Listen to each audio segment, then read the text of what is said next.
తండ్రి మరణంతో రోదిస్తున్నటువంటి భరతుని చూసి రాముడు, భరత, నీవు ఈ విధంగా రోదించడం తగదు.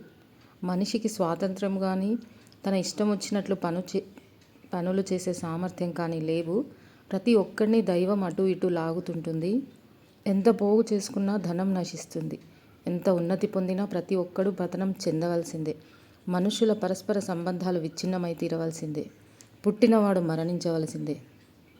పండిన పండ్లకు చెట్టు నుండి రాలిపోవడమే భయం. అట్లే పుట్టిన మనిషికి గిట్టుట ఒకటే భయం. ఎంత బ్రహ్మాండమైన ఆకాశ హర్మ్యాలు దృఢమైనవి అని నీవు అనుకుంటూ నిర్మించినా కొంతకాలానికి జీర్ణమై శిథిలమై కూలిపోవాల్సిందే. కాలానికి జీర్ణం చేసే శక్తి ఉన్నది. గడిచిన రాత్రి తిరిగి వస్తుందా?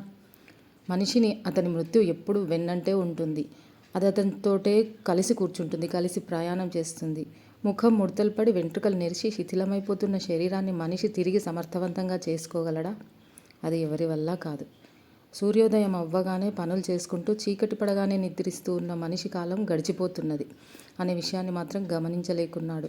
ఋతువులు వస్తున్నాయి, పోతున్నాయి. దాంతోపాటే ప్రాణుల వయస్సు కూడా క్షీణిస్తుంది. ఒక ప్రవాహంలో కొన్ని కట్టె ముక్కలు కలిసి వెడుతున్నాయి. కాస్త దూరం వెళ్ళగానే అవి విడిపోయి కనబడుతున్నాయి. కాల ప్రవాహంలో, జీవన గమనంలో బంధువులు, స్నేహితులు, భార్యాపుత్రులు అలాంటి కట్టె ముక్కల వంటి వారే. అందరూ విడిపోక తప్పదు. మన తండ్రి తన కర్తవ్యాన్ని నిర్వర్తించి స్వర్గం చేరుకున్నాడు. మన తండ్రి నన్ను ఏమి చేయమని ఆజ్ఞాపించాడో అది మాత్రమే నేను పాటిస్తాను. దశరథ మహారాజు మన తండ్రి, మన బంధువు. అది రాజాజ్ఞ. దానిని పాటించి తీరవలసిందే. అదే ధర్మం. మన తండ్రి ఆజ్ఞను మనం పాటించవలసినదే. ఆయన ఆజ్ఞ తిరుగులేనిది అని చెప్పి ముగించాడు రాముడు.